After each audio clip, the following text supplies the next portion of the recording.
మహాభారతంలో శ్రీకృష్ణుణ్ణి అర్జునుడు ఒక ముఖ్యమైన ప్రశ్న అడుగుతాడు.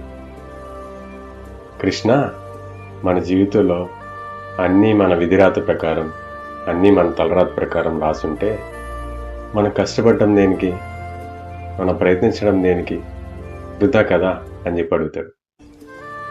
దానికి శ్రీకృష్ణుడు చిరునవ్వుతో, అర్జున, ఎవరికి తెలుసు, నీ జీవితంలో కొన్ని కార్యాలు నువ్వు ప్రయత్నిస్తేనే పూర్తవుతాయని రాసిందేమో.